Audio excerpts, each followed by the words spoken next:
bienvenue dans l'émission Paroles de femmes. Aujourd'hui, nous allons voir notre quatrième langage de l'amour parce que nous sommes dans cette semaine où nous découvrons les 5 langages de l'amour et qui, je vous rappelle, vient du livre de Gary Chapman, Les langages de l'amour, comme je viens de le dire sans m'arrêter depuis le début de l'émission.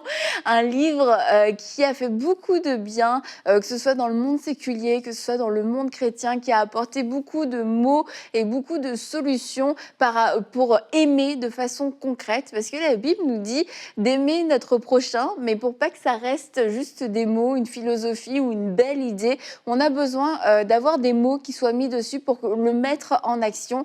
Et bien souvent, on s'est senti nous-mêmes, on a su que les gens nous aimaient, mais on ne s'est pas senti aimé. Et en fait, on comprend et on découvre avec son enseignement que chaque être humain a un réservoir émotionnel, un réservoir affectif qui a besoin d'être rempli. Il est rempli lorsque d'autres personnes autour de nous vont pouvoir le faire en exprimant, en parlant notre langage de l'amour.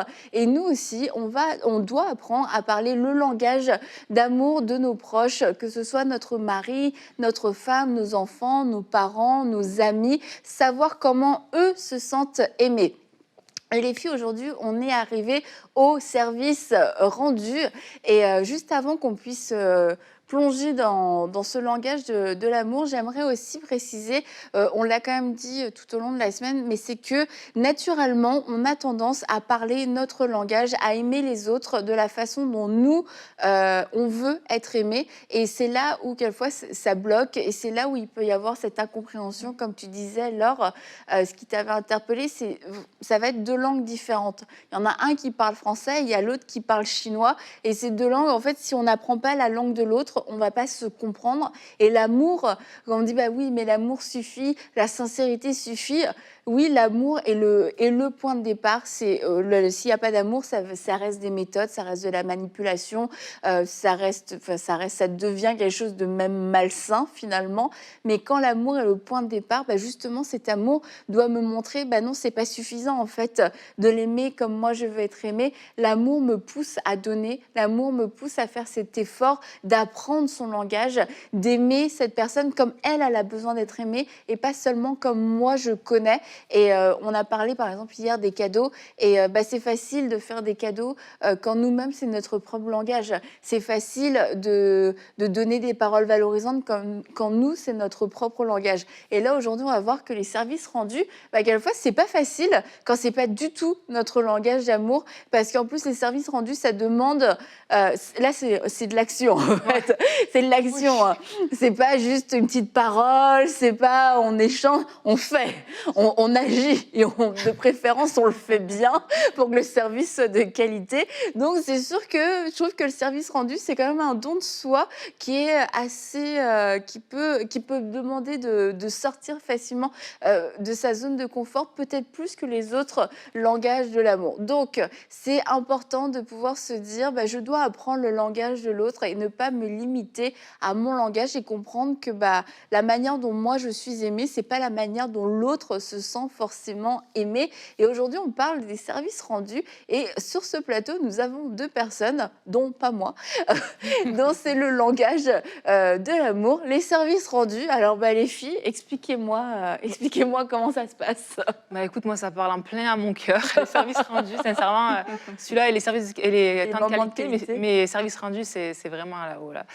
Non, mais c'est vrai, finalement, qu'on vienne t'aider ou te soulager dans des choses à faire, moi, ça fait du bien. Puis, c'est pas forcément des grosses choses. Mm-hmm. Par exemple, des fois, le matin, moi, j'aime mettre du lait dans mon café. On parlait du café hier ou avant.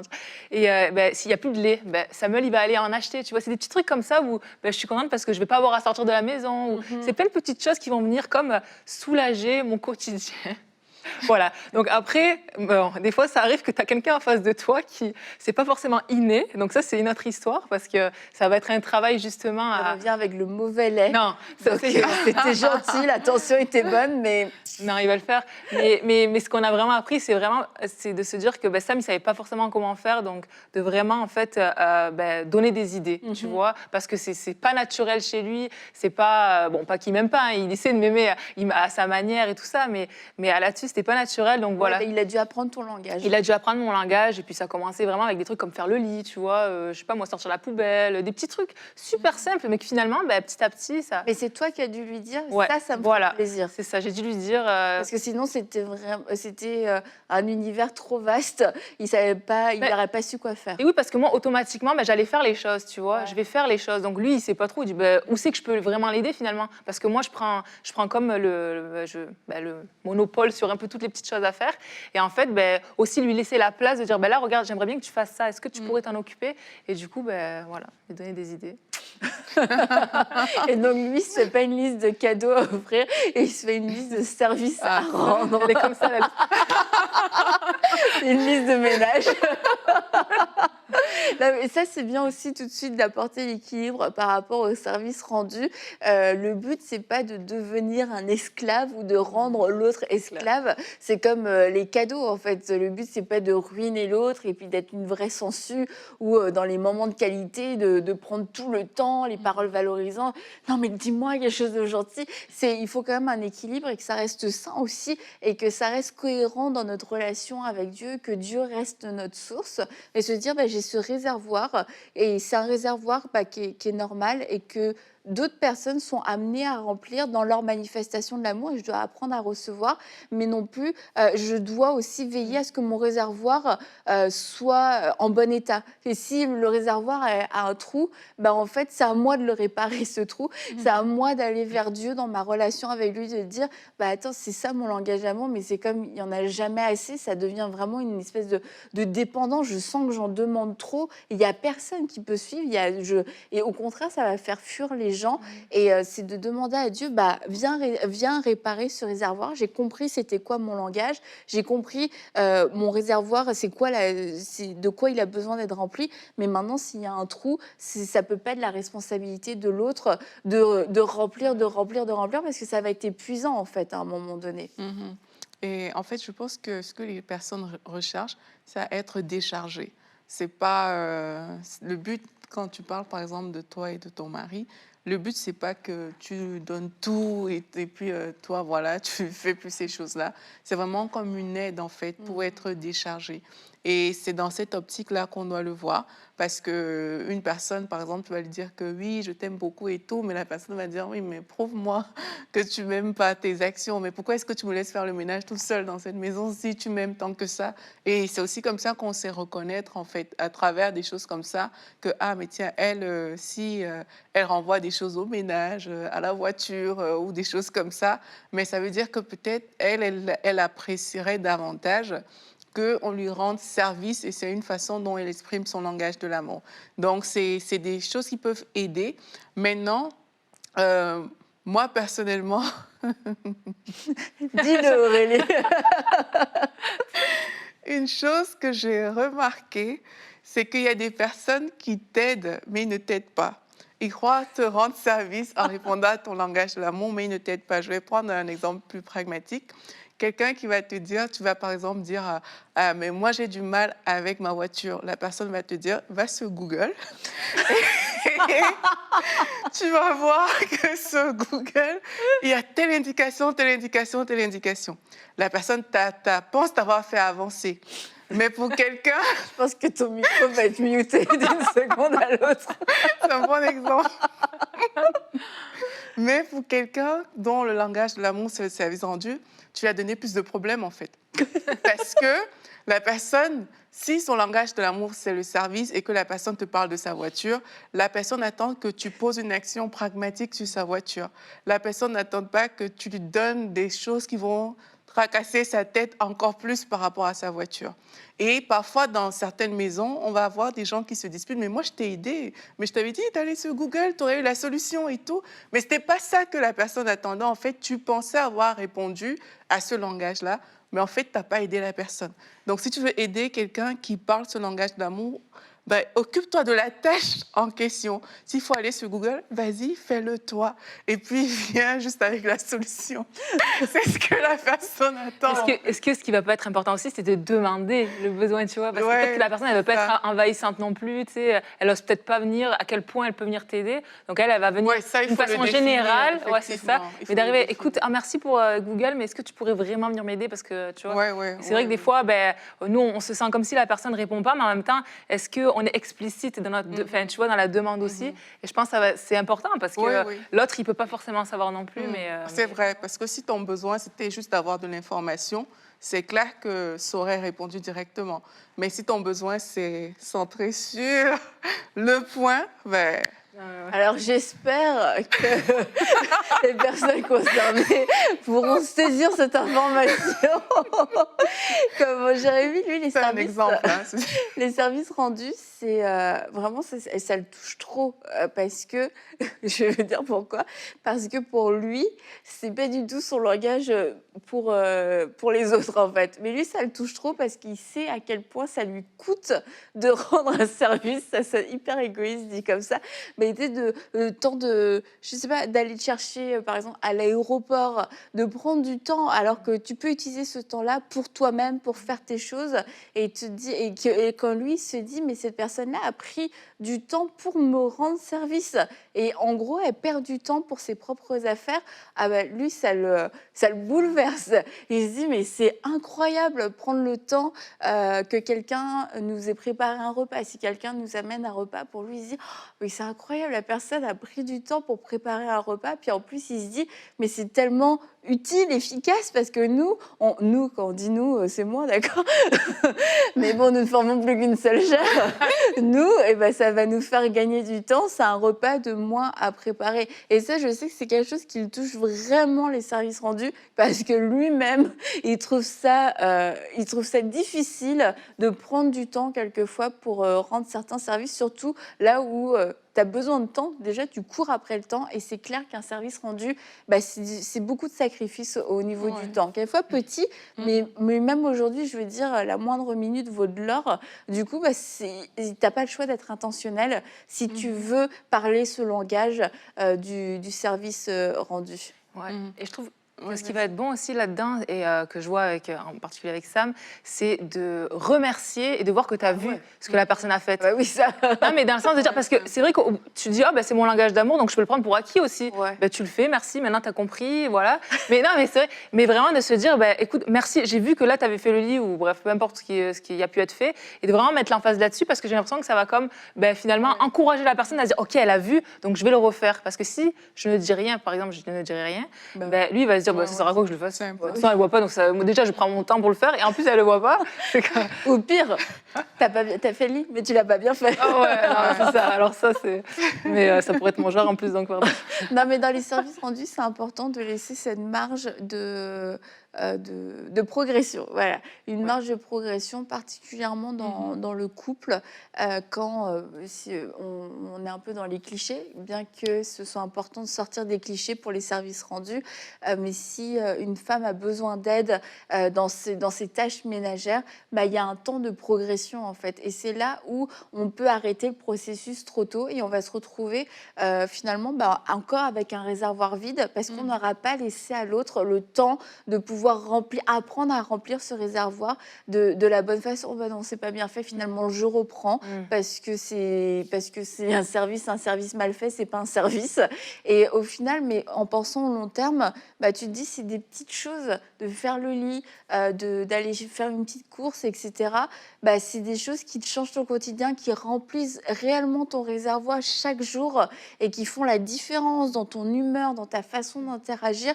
Alors, il faut penser un peu plus loin que là, le petit manqué. Il y a vraiment une marge de progression, comme dans tous les langages de l'amour, ceci dit. Mais c'est peut-être que celui-là, il peut faire plus de dégâts. Ouais, c'est clair, parce que quand c'est pas fait comme au final, on dirait qu'on t'a pas rendu service. Et c'est ça que certaines personnes n'aiment pas. C'est pour ça qu'il faut aussi... En fait, il y a un processus d'apprentissage hein, dans les services rendus où la personne qui a ce langage-là doit pouvoir définir aussi clairement ce qu'elle veut, en fait, et comment les choses doivent se faire, tout en laissant du temps, comme tu dis, à la personne en face de s'ajuster. Maintenant, il y a aussi un autre volet que j'aimerais apporter, c'est qu'il y a des personnes qui vont penser te rendre service, mais sur la base de leur déduction personnelle. Donc, voilà, oui, je vois ta situation plus ou moins, j'imagine que telle chose, si je te fais ça, ben, ça va te plaire. Mais ce n'est pas vrai. Dans le cadre des services, vraiment, c'est bien de taper juste. Et c'est bien d'être orienté solution, parce que sinon, la personne ne va pas le voir, en fait. Et puis, tu vas te dire, mais moi, je fais souvent ça, mais parfois, je t'aide à faire telle chose et tout. Mais ce n'était pas là où la personne attendait que tu lui rendes service. Donc, l'idéal, c'est vraiment de dire, OK, qu'est-ce qui te ferait plaisir? Et de définir, de verbaliser ces choses-là, comme tu disais tout à l'heure, de vraiment dire, OK, ben moi, j'aurais aimé que tu fasses telle chose plutôt que telle autre. Je préfère que tu m'aides, je ne sais pas, avec ma voiture plutôt qu'avec le ménage. Je préfère que tu fasses ça. Et là, tu vas réaliser que ça répond mieux à ton besoin que si la personne avait juste fait au pif pour t'aider. Et il y a souvent trop de gens qui ne parlent pas, qui n'expriment pas le besoin. Donc, c'est bien d'ouvrir sa bouche, de dire vraiment, moi, je pense que je me sentirais aimée si tu prenais telle chose en charge. Et après, il y aura un processus d'apprentissage, comme on a vu, qui sera mis en place pour le faire. Ça me fait penser à une histoire que j'avais entendue. C'était un couple, et quand oui, c'est ça, le mari rentrait, il faisait la cuisine. Moi, quand j'ai entendu, je me suis dit, bah, c'est super, c'est trop gentil et tout.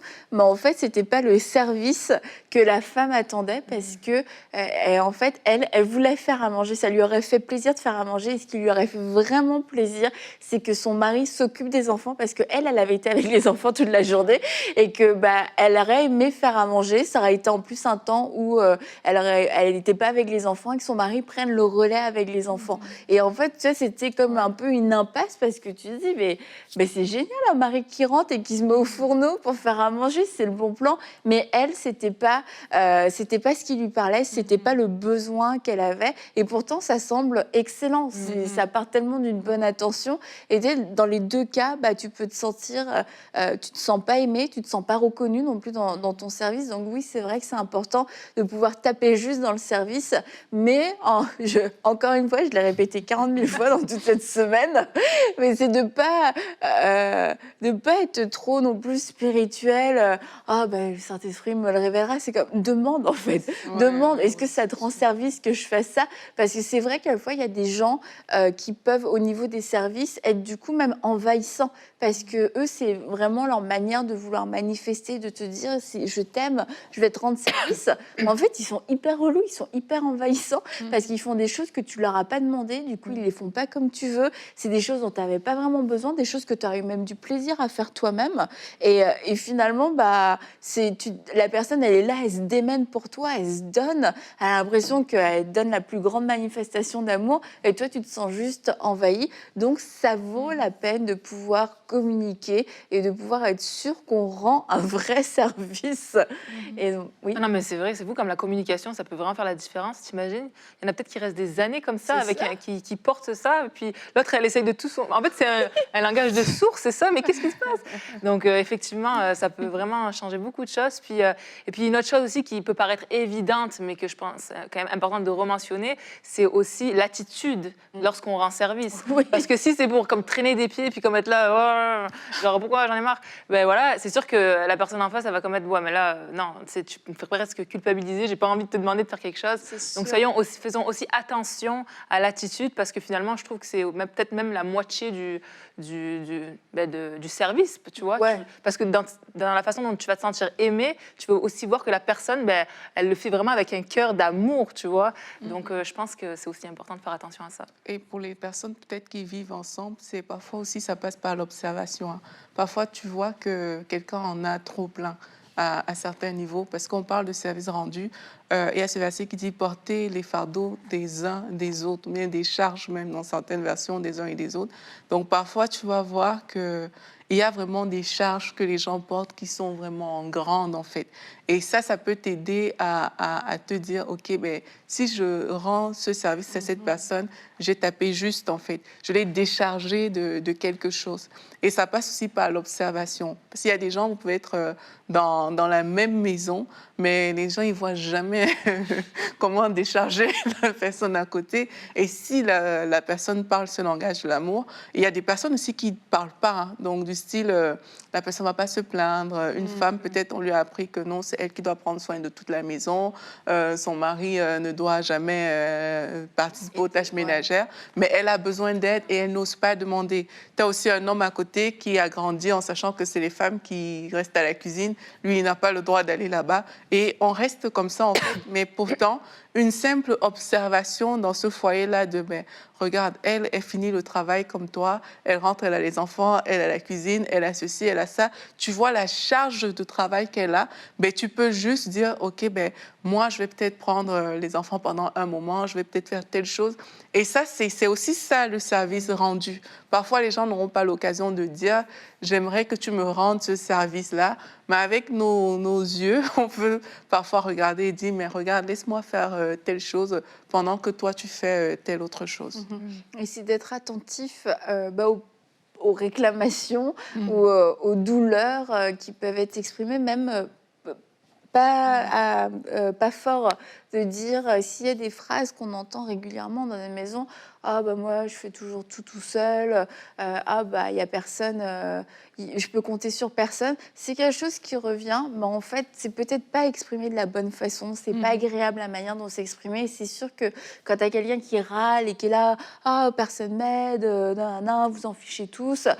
Bon, ça donne pas vraiment envie d'aider, mais c'est de se dire, par amour, creusons, est-ce qu'il y a quelque chose derrière? Et puis, c'est de se dire, en fait, finalement, on a dans notre maison une personne qui est aigrie, une personne qui est colérique, qui est impatiente. Mais si tu commences à parler son langage, des services rendus, tu vas découvrir une personne, mais en fait, qui est apaisée, une personne qui a envie de rire aussi, une personne qui a envie de participer, mais elle n'y arrive pas parce que son réservoir est vide et que quand ton réservoir est vide, tu fonctionnes pas bien et tu développes des carences même dans ton caractère et dans ton côté relationnel. Donc il y a peut-être quelqu'un de rabat-joie dans votre maison et ça peut même être des enfants. Et quelquefois on se demande mais comment est-ce qu'on peut rendre des services aux enfants? C'est à eux de rendre des services, c'est l'ordre logique de la famille. Les enfants ont des tâches à faire, mais c'est pas de faire des tâches à leur place, c'est de pouvoir les aider quelquefois à accomplir des choses qui sont difficiles pour eux, des choses qui peuvent être lourdes, et puis ça va remplir leur réservoir sans pour autant les déresponsabiliser. Ça peut être de s'asseoir avec un enfant et l'aider à faire un devoir, pas faire son devoir à sa place. Quelquefois, nous les parents, on est un peu extrêmes. Si l'enfant, je sais pas moi, sa responsabilité, c'est de faire la vaisselle, mais que vraiment c'est son langage, c'est le service rendu, c'est pas de faire la vaisselle à sa place, mais ça va être peut-être juste de dire, écoute, je vais t'aider à essuyer un peu la vaisselle, pas forcément tout, parce qu'on veut pas, c'est sûr, prendre la responsabilité des enfants, mais de faire des choses pour dire, regarde, je remplis son réservoir, parce que sinon, si on reste dans ce schéma très fermé, non, c'est aux enfants de faire leurs tâches et leurs responsabilités. Moi, je leur rends pas service, c'est à eux de nous rendre service. L'enfant aura constamment un réservoir qui sera vide, en fait. Ouais, c'est un peu ce que je voulais dire aussi, dans le même sens, c'est que quand on parle de service rendu, il faut sortir de la rigidité, parce que c'est la rigidité qui permet que certaines personnes disent que non, moi je suis un homme, je vais jamais aller à la cuisine. Non, moi je suis une femme, je peux jamais, je sais pas, aider à faire des choses plus manuelles. C'est vraiment parce qu'on reste dans des schémas très rigides qu'on a peut-être grandi avec des choses comme ça.